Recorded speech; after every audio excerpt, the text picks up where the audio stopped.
patrimônio ele é um campo muito vasto, né, que a gente acaba quase sempre levando à identificação de alguns determinados componentes da sociedade e tem um certo olhar para o patrimônio arquitetônico e que a gente sabe que ele não é só isso. Parando para pensar numa coisa muito mais simples, talvez o patrimônio seja as relações que os seres humanos têm com os lugares em que eles estão inseridos e as práticas cotidianas de formas de usos com que eles têm das suas manifestações culturais, no caso, a dança, as construções, a sua indumentária e por aí vai. Então, as múltiplas formas de cultura com que a gente encontra no dia a dia da sociedade, né?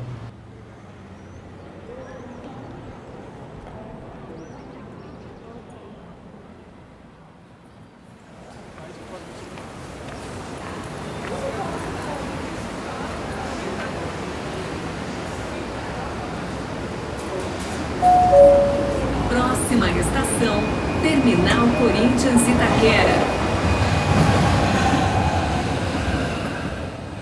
Itaquera tem uma grande permanência, né, de casarios, de casarões isolados hoje em dia, né?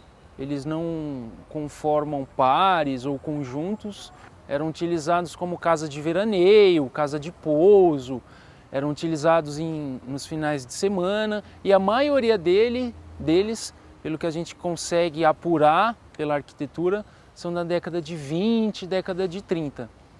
A fazenda, pelo que a gente estava estudando, lendo, ela já é um pouco mais antiga, né? Porque essas propriedades rurais, como essa fazenda, tenderam a ser mais antigas aqui em Itaquera, em Guaianazes, Itaim e nos bairros vizinhos, né? Em 1989, tinha um grupo de ativistas culturais aqui da região e reivindicaram para fazer uma casa de cultura, um espaço cultural. Há 20 anos atrás, em 1996, nós entramos com um processo na prefeitura, na Secretaria de Cultura, para se tombar esse equipamento como parte do patrimônio histórico, né? Porque aqui em Itaquera nenhum patrimônio foi tombado, é tombado. Então esse aqui vai ser o primeiro patrimônio a ser tombado.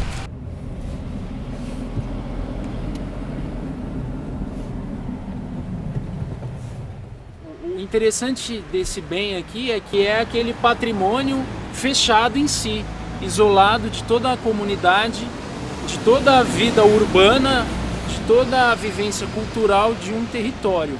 Ele não tem hoje em dia diálogo nenhum com essa comunidade. Então esse é um patrimônio cuja situação de preservação dele está em encaminhamento, ele está sendo tombado, mas a preservação completa, a valorização dele, o acesso a ele é nulo por conta de toda essa problemática. A propriedade dele, e aí a gente vai para a questão jurídica, está em imbróglio na justiça, está em disputa, não sabemos quem exatamente é o proprietário, se é a Ordem Terceira de Fátima, se são os arautos do Evangelho, é uma questão muito nebulosa e tudo isso influencia o modo como esse patrimônio é visualizado pela comunidade, pelo bairro.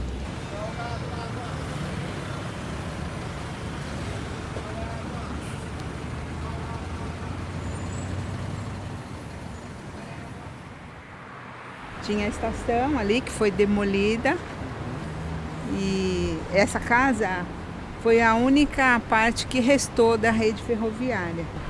Então, a partir de 2000 a casa ficou fechada, né? E nós ficamos acompanhando como moradores. A intenção nossa é que não demolisse a casa e nós fizemos um movimento para não demolir a casa e transformar ela num espaço cultural da região. O viaduto zerou. Por quê? Quem passa aqui, passa correndo. Não é um lugar onde alguém para assim, dá uma olhada, não, passa correndo. A arquitetura que o centro tomou, zerou a visibilidade.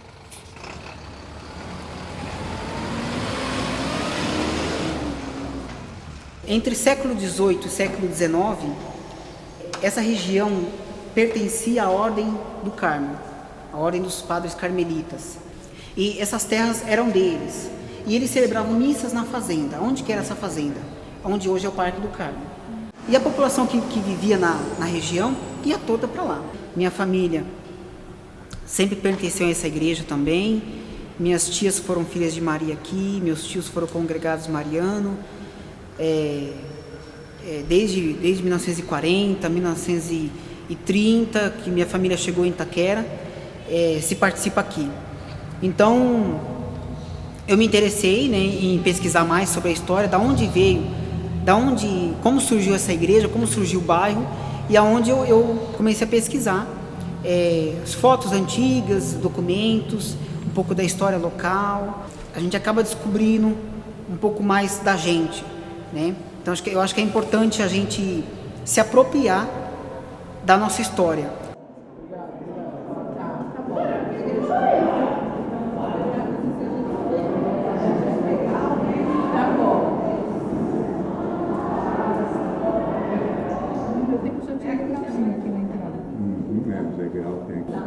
Tem os degraus aqui, depois sobe aqui. Em linhas gerais, a construção é a mesma, né, com algumas diferenças, uma falta de pintura que a gente está vendo aqui, que precisaria ser feita, mas a construção é a mesma.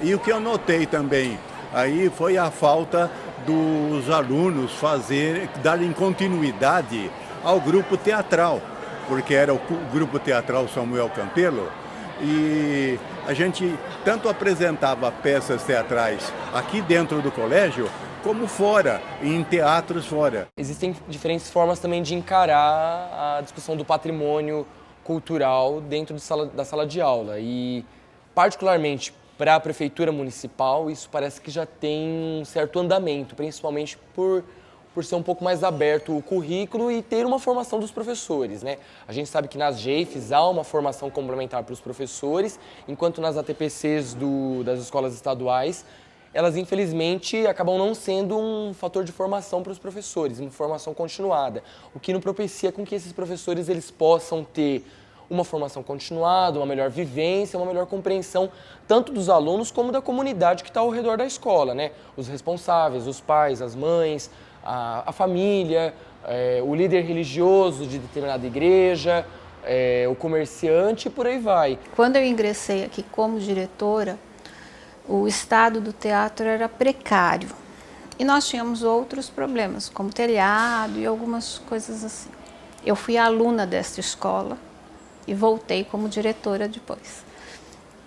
E quando eu assumi como diretora, eu disse que eu tinha um sonho, uma vontade que esse teatro voltasse a ser utilizado. Foi aí que um ex-aluno desta escola, que na época era presidente de um banco, através de seus assessores, nos contactou com a intenção de nos ajudar a reformar o espaço. E como reformar esse espaço? Não existia verba, porque isso depende de uma verba, de uma ajuda. E aí foram feitas diversas pesquisas pelo próprio banco para achar caminhos, e o único caminho possível foi o restauro. O espaço é um espaço público, então ele tem que ter uma função pública, né? Não apenas só de escola, né? Então, eu penso, né, que é muito interessante que as outras pessoas além da escola, né, o utilizem. Aí a gente tem que fazer todo um trabalho para que essa utilização não venha acarretar uma degradação.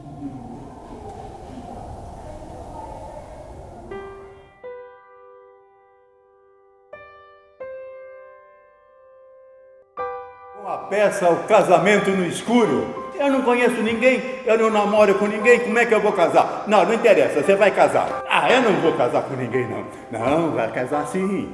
Aí acabaram casando-se. E os dois viveram felizes para sempre.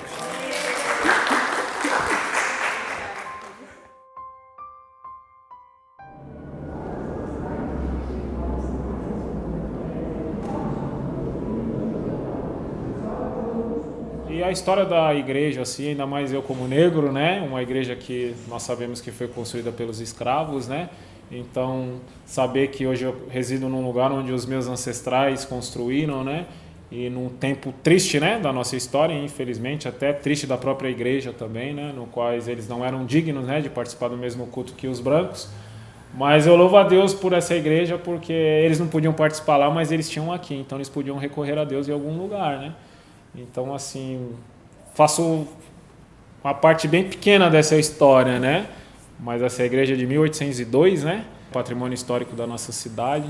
Então hoje eu poder residir aqui, realizar a minha missão naquilo que Deus me confiou aqui, assim, é muito gratificante para mim. A gente cuida da forma que dá, né? Da forma que nós podemos cuidar da igreja, assim, eu tô como guardião, vamos se dizer assim, né? Da igreja, porque a gente sabe que se deixar ela aqui sem ninguém, as pessoas tomam conta e sabe lá Deus qual será o fim de tudo isso, né? Então a gente procura manter a ordem, manter a limpeza do local. Nós somos uma companhia de teatro de rua. Nós estamos aqui na Penha desde 2011, a gente vem desenvolvendo algumas atividades, a gente tem uma sede aqui na Penha e o que a gente está vendo aqui ao fundo é a cenografia de um espetáculo que a gente está em processo, então a gente tem ocupado a praça, a gente tem feito alguns ensaios aqui no Largo do Rosário.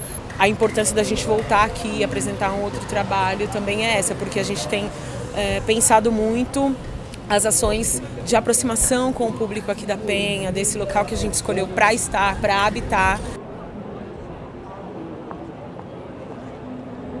Então ninguém vem aqui e não se pergunta por que está assim?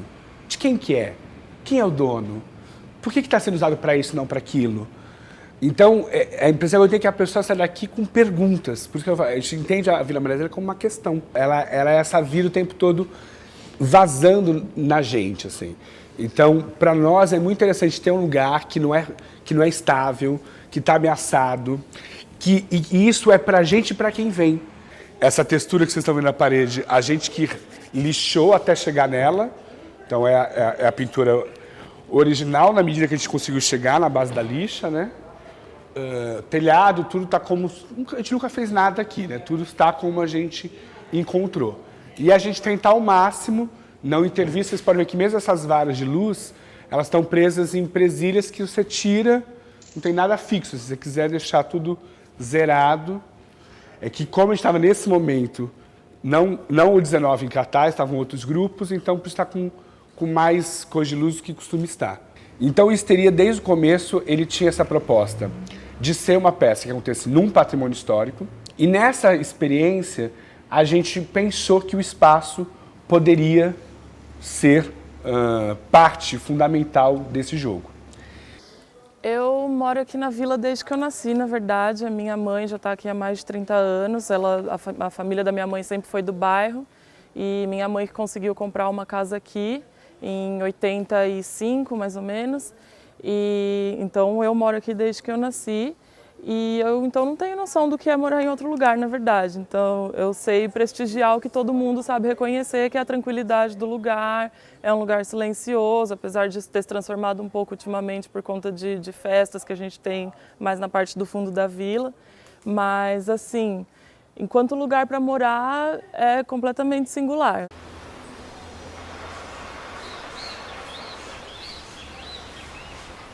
Quando a gente entra pelo fundo da casa, né? E aí muitas vezes a gente transita aqui e não percebe que isso aqui é a fachada, né? Você perde essa referência. E o mais curioso também é pensar que isso aqui é uma das primeiras habitações da Zona Leste, né? Na verdade, da região é a primeira. Então, por que a rua não está pavimentada aqui na frente do alpendre? Isso já é uma coisa meio... Outra coisa estranha é que a gente repara que não tem 90 graus com nenhum vizinho. Ela está na diagonal, assim, não faz sentido. É a primeira referência aqui, né? Então por que não se construiu de acordo, assim? A identidade desse lugar ela é bem delicada, assim. Existia antigamente, tinha grupos para terceira idade, então tinha projetos que funcionavam. A casa passou por um novo restauro nos anos 90 e aí extinguiu. E desde então também exposição, que era, né, 1, 2 por ano. A gente faz 2 anos que não tem nenhuma. Fora isso, é muito difícil essa relação da vizinhança. A gente tem vizinhos que vêm para cá, mas não é pela casa, né? Eles vêm pela segurança, eles vêm pelo jardim, então quer uma babosa, quer um chá. É outra relação. Mas a ideia era pedir para que dança contemporânea, alguma coisa, ocupasse aqui, né? Pensar o espaço e tentar executar teatro. A gente pode fazer muita coisa, até filme, alguma coisa assim, com escola principalmente, né? sei lá, pequenininha, vamos fazer um filme bem, fazer uma coisa meio de época, dá pra brincar aqui. Acho que falta isso pro espaço, né? Porque ele, do jeito que tá vazio, ele não significa nada. Qual que é o principal fator impedidor para que isso aconteça? Burocracia. Camadas e mais camadas, é muito difícil. Assim. Ficou-se muito no inventário, na identificação e na abertura de processo de tombamento, ou seja, não entramos no segundo ponto do tripé, muito menos no terceiro, que é a preservação, a salvaguarda.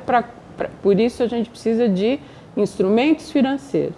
Inovação é preciso e para isso precisa atender o munícipe, atender a população, agilizar procedimentos, desfragmentar a gestão, que é fragmentada. Então, o que nós fizemos? Criamos um escritório técnico de gestão compartilhada e FAM com DEFAT com Prece, porque antes disso, antes de dezembro de 2013, quando a gente assinou esse convênio, cada órgão dizia uma coisa a respeito do patrimônio. Então, a IFAM pensava isso, quando a DEFAT pensava aquilo, nossos técnicos uma terceira, e não tinha diálogo. Então, nós temos hoje, desde 2013, um diálogo entre as três esferas e a gente resolve áreas envoltórias de forma conjunta, questões sensíveis de forma conjunta. Tombamento não é congelamento, tombamento é apenas um passo do tripé da salvaguarda, que é composto da identificação do que é patrimônio cultural, do tombamento e da preservação-conservação. Sem esses três elementos, fica capenga. Eu acho que talvez a ação mais importante tenha sido a promoção da Jornada do Patrimônio, que permitiu que não só o patrimônio da Zona Leste, como toda a cidade, mas em especial da Zona Leste, que é um patrimônio menos conhecido do conjunto da cidade, pudesse ser identificado pela população, pudesse ter roteiros de visita, abertura de prédios. A Jornada do Patrimônio ela foi um evento importante que hoje já é permanente na cidade e, sem dúvida nenhuma, ela tem um papel de sensibilização que é muito importante, né? Sensibilização da sociedade, porque nós não vamos preservar nosso patrimônio se a população não reconhecer a memória, não tiver identidade com ela e, sem dúvida, o Jornada do Patrimônio vai muito nesse sentido. Em relação à questão da educação da população e da sensibilização, nós entendemos que tanto a jornada como novos instrumentos de tombamento, como o selo de valor cultural, podem ajudar a compartilhar a gestão do patrimônio, porque não é só o poder público que tem outras prioridades, como habitação, educação, saúde. Não temos ainda recursos para gastar com patrimônio privado. Então, nós temos que estimular os proprietários privados a compartilhar o interesse público da história e da memória da cidade de São Paulo.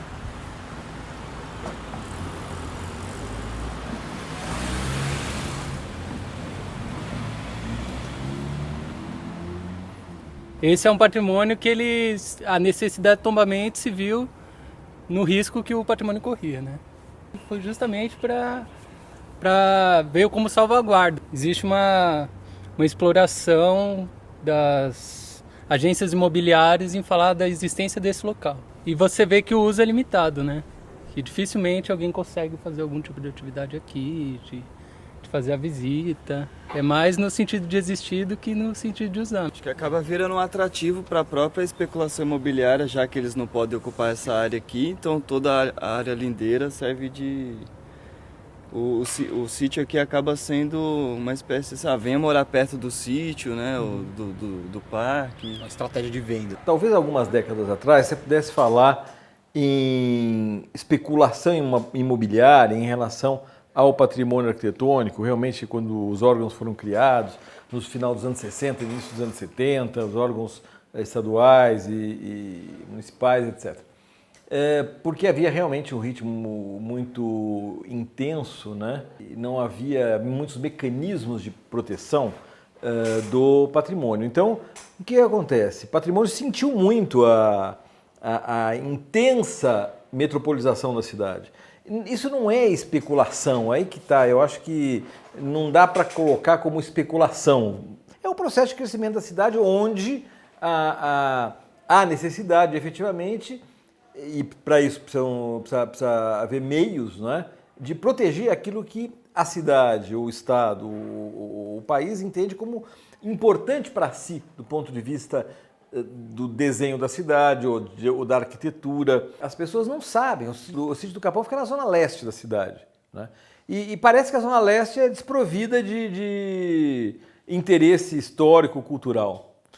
É muito impressionante porque você tem ali, próximo ao sítio do Capão, uma série de outras edificações do mesmo período, Casa do Tatuapé, por exemplo, importantíssimo, os caminhos, né, que ligavam a vila, né, de São Paulo, que estão ali ainda visíveis. Você tem algumas escavações que nós fizemos lá, inclusive, arqueológicas, que mostram uma série de situações interessantes. Você tem a própria Capela de São Miguel, quer dizer, você tem ali núcleos históricos extremamente significativos. Então há um percurso, né, que liga a cidade. Ela foi construída basicamente por José de Anchieta com os índios, né? Os primeiros jesuítas vieram para cá, então teve essa influência. Então, desde do período da ocupação aqui, da vinda dos jesuítas, no caso de José de Anchieta, em 1560, esse período, ela foi construída e depois ela passou por transformações e reconstruída hoje com essas características que a capela possui. São Miguel, com o desenvolvimento industrial, o crescimento industrial, principalmente aqui na indústria nitroquímica, ela passou a ter uma ocupação maior dos nordestinos, além de ser um bairro da periferia, que em termos de custo era mais fácil, também por conta do trabalho, da mão de obra. E a mão de obra realmente veio dos nordestinos. Muitos vieram de lá com a esperança de oportunidades. E São Miguel é um bairro predominantemente de influência nordestina a partir do século XX. Mas ela foi muito importante também por influenciar e por ser um núcleo onde as famílias se encontravam, né? E não somente os nordestinos, mas também teve influência também de outras famílias italianas e de outros lugares do país. Mas predominantemente os nordestinos. Hoje, a capela ela é frequentada por estudantes, né, moradores da região, que conhecem e têm essa influência também dos seus familiares que cresceram aqui na capela, no entorno da capela. Então, se a gente observar, tem muitos relatos de pessoas da região que foram batizadas aqui, que fizeram as suas catequeses, tiveram as cerimônias, casaram aqui. Então, a capela, ela também tem essa relevância para os moradores, porque São Miguel cresceu também, o bairro São Miguel se desenvolveu em torno da capela. E em São Miguel era muito comum esses painéis artísticos com azulejo, entendeu? Então, acho que é legal marcar isso, que as pessoas confundem o evento histórico com o trabalho do artista, né?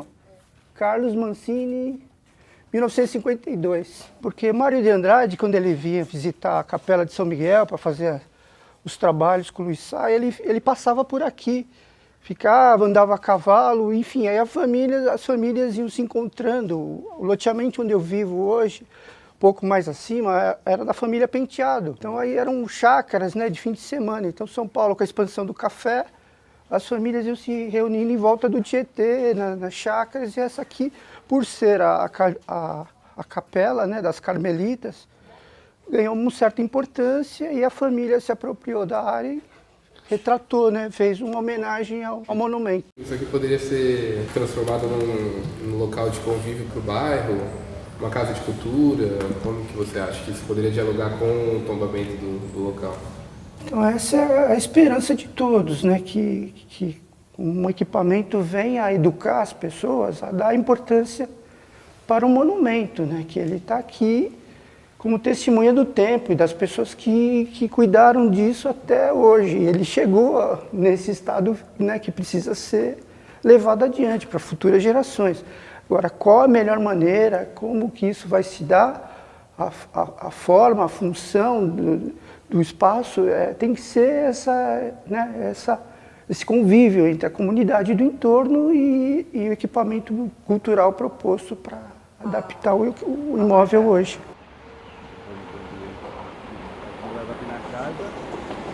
rio Tietê que chegava até aqui. Essa casa, ela se difere, as ruínas do sítio Mirim, hoje, o que está aqui, né, nesse estado físico de degeneração, ele mostra que, como testemunha de um processo de ocupação dessa área enquanto exploração da várzea do rio, né, porque o rio tangenciava aqui, tinha a curva do rio. Então esse platô com essa vista, né, e o rio girando em 360 graus dessa varanda, aqui tinha varanda nessa casa, nessa estrutura.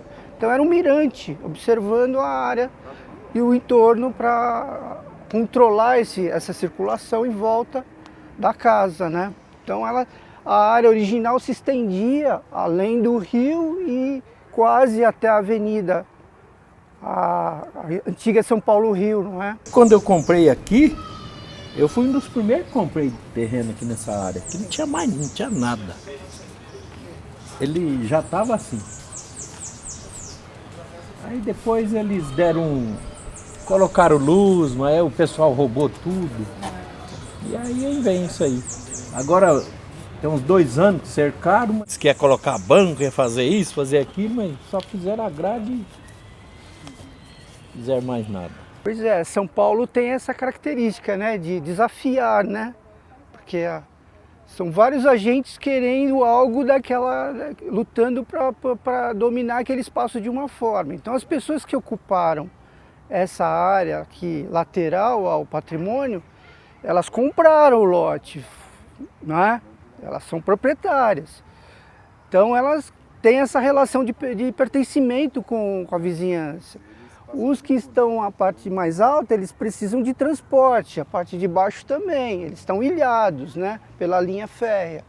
Então, são vários agentes procurando uma solução para essa área. A nossa relação com o sítio Mirim, a gente tem tentado incorporar nas diversas atividades do projeto essa questão. Primeiro, assim, os meninos eles não sabem da existência do sítio Mirim, né, da importância desse local. Realmente é um dos locais que eles acham que essa praça, apesar das pessoas usarem para ir para Assis Ribeiro, é um lugar que eles têm, né, eles têm um certo receio, né, de passar por aqui. Então a gente tem tentado mostrar para eles a importância, né, desse lugar, como é que é a história daqui antes. As famílias, né, vieram para cá mais recentemente, a maior parte vem do Nordeste, mas aqui tem toda uma história anterior a isso, a gente tem tentado apresentar. O tombamento ele não garante a preservação, ponto. A gente tem inúmeros exemplos aí de exemplos que foram tombados e que infelizmente não houveram preservação. Se a gente for pegar no caso do patrimônio edificado, é só pegar o caso do sítio Mirim no Hermelino Matarazzo, na divisa do Hermelino com São Miguel. Aquilo ali foi tombado pelo IPHAN nos anos 70, hoje a gente tem ali 3 ou 4 paredes que sobraram e a gente vê ali, tá na beira da linha férrea, nunca sai um projeto para que exista uma readequação dele, né? Só por ele ser antigo, porque é de taipa de pilão, porque é uma antiga residência bandeirista. Mas a gente está vendo um uso ali, e esse uso está sendo pela meninada que sobe lá para pegar os seus réus e pegar e empinar pipa. Nós temos que dar visibilidade ao patrimônio da Zona Leste, que é muito esquecido. E, por ser muito esquecido, também acaba, muitas vezes, sofrendo esses 2 problemas, né? Começa a ser pouco cuidado, né? Que é o caso do sítio Mirim, né? Ou, por outro lado, enfrenta a concorrência da especulação imobiliária. Né? Então, eu acho que, em primeiro lugar, é visibilidade. Né? Segundo lugar, é identidade. Quer dizer, a Zona Leste precisa ter identidade com o seu patrimônio. E aí eu acho que tem uma questão de viabilidade econômica, né? E também, às vezes, de rigidez dos próprios órgãos de preservação, às vezes dos próprios Ministério Público. No caso do projeto lá no sítio Mirim, tem um projeto da Secretaria de Cultura, né, para transformar ali num pequeno centro cultural, mas foi barrado por uma ação, né, por uma judicialização desse processo. Né, porque ainda, às vezes, predomina uma visão de que o patrimônio tem que ser tratado como uma coisa, vamos dizer assim, como se fosse uma relíquia de museu e que não pode ser, de maneira nenhuma, trabalhado numa perspectiva de trazer a contemporaneidade para o espaço. Durante muito tempo, talvez muitas décadas, o patrimônio era quase que um elemento vamos chamar entre aspas, e um termo que não é muito bom, ornamental, porque ele não se atribui a ele um peso fundamental no desenvolvimento, com matriz econômica, né, e coisas dessa natureza. O que se pode ver hoje é que para muitas cidades e para muitos países, né, você pega a França, a Espanha, por exemplo, você tem o patrimônio como o nuclear, né, na atração de visitantes e etc. E isso alavanca a economia do país de uma forma brutal, de uma forma violenta. Quer dizer, compreender isso é fundamental. Olha, a principal função do patrimônio é preservar a memória, né, proteger a memória, garantir a identidade, né, de uma população que se identifica com aquele local, né, ser um ponto de referência. Uma cidade que não tem pontos de referência, que não tem identidade, que não tem memória, é uma sociedade e é uma cidade que realmente ela não tem futuro, né, porque a gente tem futuro quando a gente tem raízes. Então essa é uma das principais funções do patrimônio. Agora é importante que a gente garanta atividades econômicas ou atividades culturais que possam estar utilizando esse patrimônio, porque assim, inclusive, nós vamos reforçar essa identidade e vamos garantir a sustentabilidade desses imóveis. Porque parece que o mundo cultural gira em torno do centro da cidade ou da zona oeste e tal, e isso precisa ser alargado, precisa ter uma visão um pouco maior. Se nós desejamos que a população paulistana, brasileira, latino-americana se aproprie desse patrimônio, é justamente para que haja uma melhor relação dessa população na educação e justamente desses órgãos auxiliando no processo, então, de formação dessas pessoas. Tanto com formação técnica, de não só devemos preservar porque é antigo, porque é belo, mas porque aquilo faça sentido para a população que está inserida naquele contexto. Nesse mundo globalizado, se a gente não fincar raízes, a gente não consegue projetar o futuro. O patrimônio é a nossa base de projeção do futuro e de construção de cidadania.